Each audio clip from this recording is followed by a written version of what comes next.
Hi friends, இன்றைக்கி வந்து வீட்லேயே சூப்பரான ஹெல்த்தியான வீட் மோமோஸ் தான் வந்து ட்ரை பண்ண போகிறோம். எப்படி செஞ்சேன்னு பார்க்கலாம் வாங்க. இப்போ அப்படியே நம்ம சேனல் சப்ஸ்கிரைப் பண்ண வந்தவங்க மறக்காமல் சப்ஸ்கிரைப் பண்ணி சப்போர்ட் பண்ணுங்கள். ஃபஸ்ட்டு ஒரு பேனில் 4 டேபிள் ஸ்பூன் எண்ணெய் போட்டு அதிலே வந்து குட்டி குட்டியாக சாப் பண்ணி வச்ச இஞ்சி பூண்டு ரெண்டுமே போட்டுட்டு நல்லா வந்து சாட்டே பண்ணிக்கலாம். அதிலே வந்து அப்புறமா பொடி பொடியாக சாப்பரில் வந்து சாப் பண்ணியிருக்க கேபேஜ், கேரட், அப்புறமா வந்து சோயாபீன் ஒரு 10 நிமிஷம் நல்லா கொதிக்கிற தண்ணியில் வேக வச்சுட்டு அதுவும் வந்து சாப்பரில் போட்டு நல்லா சாப் பண்ணிக்கலாம். அது மூணுமே நல்லா சேர்த்துட்டு பேனில் சால்ட்டு, அப்புறமா வந்து பெப்பர், அப்புறமா மிளகாய்த்தூள், அப்புறமா வந்து 1.5 டேபிள் ஸ்பூன் அளவு வந்து சோயா சாஸ் போட்டுட்டு வந்து நல்லா மிக்ஸ் பண்ணிக்கலாம்.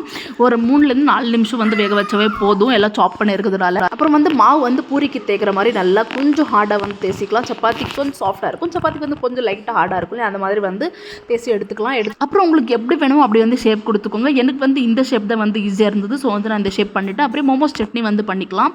3 தக்காளி வந்து நடுவில் இந்த மாதிரி கட் பண்ணி போட்டுட்டு அதில் உரிச்ச பூண்டு, காஷ்மீரி சில்லி, நார்மல் சில்லி இவ்வளவும் போட்டு நல்லா 10 நிமிஷம் கொதிக்க வச்சுட்டு அதை வந்து நைஸாக அரைச்சிட்டு அதிலே வந்து கொஞ்சமாக டொமேட்டோ கெச்சப், அப்புறமா கொஞ்சமாக சால்ட், அப்புறமா சுகர் எல்லாமே போட்டுட்டு நல்லா மிக்ஸ் பண்ணி விட்டுட்டு மோமோஸ் கூட வச்சு சாப்பிட்டா அவ்வளோ சூப்பராக இருக்கும். கண்டிப்பாக ட்ரை பண்ணி பாருங்கள். இதோட ஷார்ட் கூட எடுக்கல, அவ்வளோ மருந்து எல்லாமே சாப்பிட்டுட்டோம்.